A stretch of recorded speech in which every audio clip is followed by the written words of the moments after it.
I miss like going fishing, or like hearing stories of like when my dad was like 16 and his first girlfriend. You know what I mean? Like I that's the stuff that I miss, is like hearing just goofy stories of stuff that he did that is exactly like what I'm going through, you know?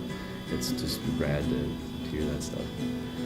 Um, I think the thing that I miss the most, I mean, we had this, it was like a book, and it was a saying that we said that to each other. It was like, I love you all the way to the stars and moving back, and it was a cute little bunny book. And I don't know, for some reason I miss that more than you can imagine.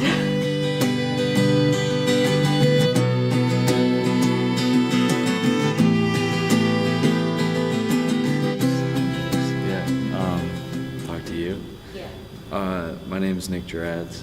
I'm 21, and I grew up in Anoka. I graduated from Andover High School, and then I went to college in San Francisco, Academy of Art, for film directing. I was 15. I was living in Anoka. My mom was visiting my sister in Seattle, and she called me and said, she's like, "Hey, your grandma and your aunt are gonna come talk to you." Like, okay, well, that's weird. Like, what's wrong? She's like, "They're gonna come talk to you." And then like right away, I was like, "What's wrong with that?" You know what I mean? Like, why else would they? And it was like 9 o'clock, 10 o'clock at night. And she's like, "They're gonna come talk to you." Like, she wouldn't tell me.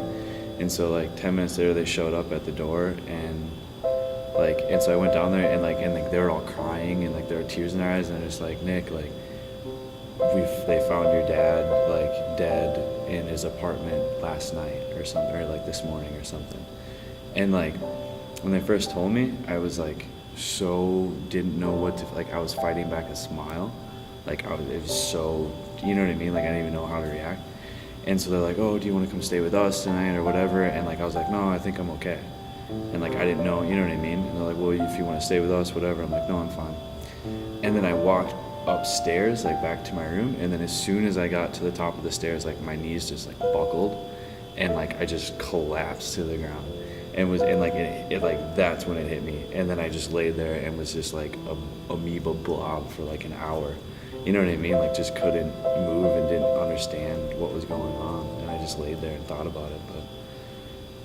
But yeah, he had a heart aneurysm. Like, so it was really sudden. Like no one, knew. Hi, I'm Alyx Gunderson. I am 17 years old, and I go to the Perpich Arts High School. I was 14 years old when my mother died. I was working on a project for Mr. Elson's class or something like that, a teacher's class, and he came into the library, and he had a really strange, blank, ghost pale face on, and he just told me to come upstairs to principal.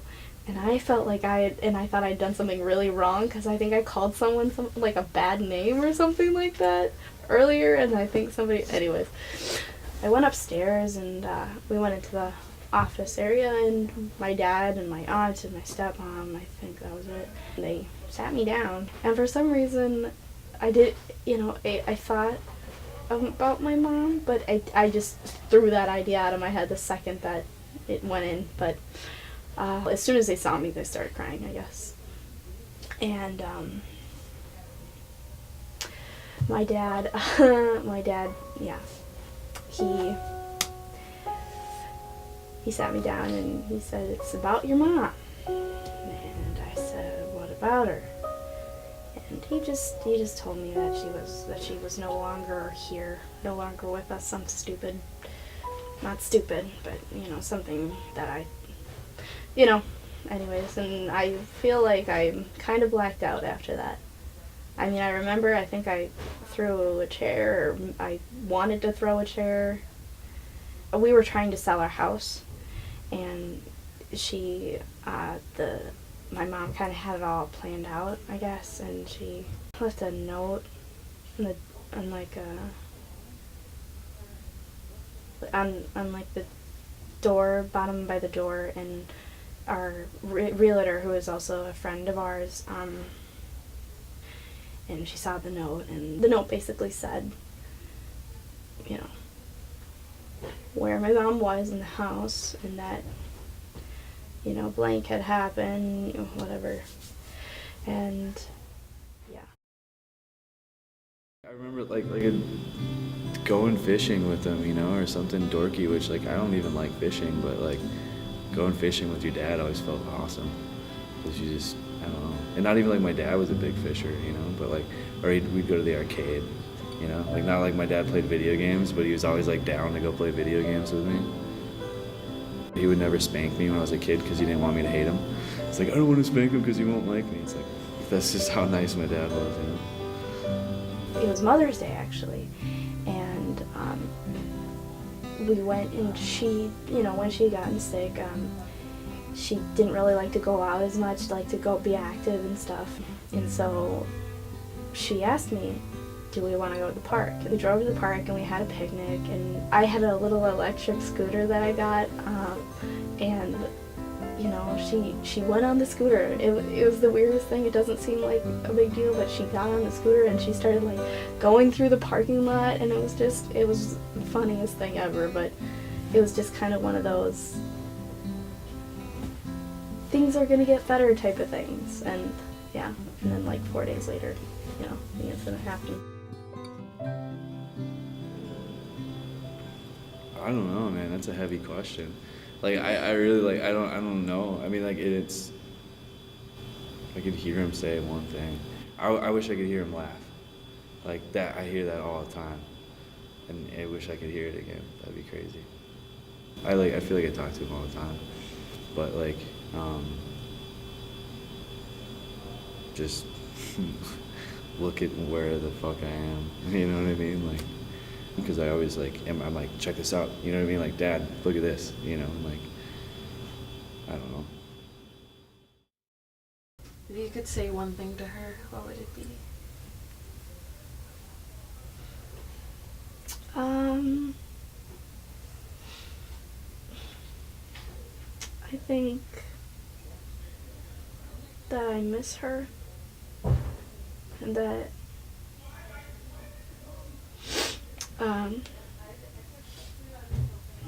that I miss her, I guess, and that I'm sorry for not realizing that she was sick when she was, not being able to do anything. So I miss you, and I'm sorry, I guess. Like, I don't think you can ever have closure with a death of something, you know what I mean? Like, you're never 100% with it.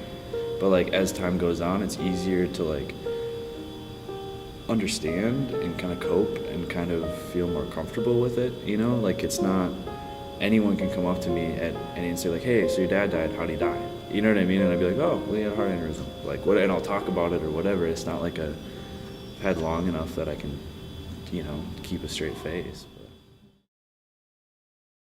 I believe that you can feel someone, but I haven't really, for sure, felt her.